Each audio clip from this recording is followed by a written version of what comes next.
वय वर्ष 37, साधारण 3 ते 4 वर्षांपूर्वी हेअरलाईनसाठी हेअर ट्रान्सप्लांट केलेले. त्यानंतर हेअर डेन्सिटी छान झाली आणि आता पुन्हा 3 वर्षांनंतर hair loss. Diffuse hair loss होऊन पूर्ण माथ्यावरील केस विरळ झाले. मग आता पुन्हा ट्रान्सप्लांट करायचं की फक्त उपचारांनी केस येऊ शकतात, अशा कन्फ्युजनमध्ये आज एक पेशंट OPDमध्ये आले होते.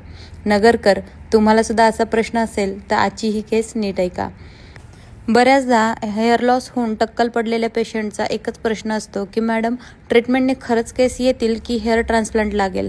मुळात हेअर ट्रान्सप्लांट हे बाल्डनेसच्या 3rd ग्रेडपासून ते 5th ग्रेडपर्यंत रिकमेंडेड आहे. 6th आणि 7th ग्रेडमध्ये जर डोनर एरिया तेवढा मजबूत असेल तर हेअर ट्रान्सप्लांट रिकमेंडेड असतं. आता हे झाले की बाल्डनेसच्या ग्रेडप्रमाणे ट्रान्सप्लांट रिकमेंडेशन.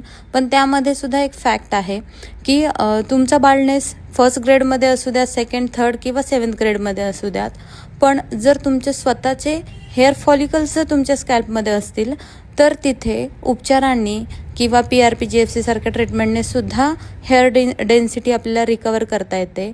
पण मुळात जर 3rd ग्रेड बाल्डनेस आहे, 4th आहे, 5th ग्रेड बाल्डनेस आहे आणि जर तुमचे फॉलिकल्स तिथे नाही आहेत, कायमस्वरूपीसाठी गेलेले आहेत, तर अशा केसेसमध्ये ट्रान्सप्लांट करणं आवश्यकच असतं.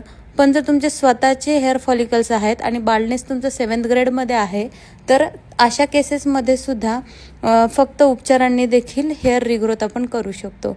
तर नगरकर, तुम्हाला देखील असं काही कन्फ्युजन असेल तर वेद हॉस्पिटलला एकदा नक्की व्हिजिट करा.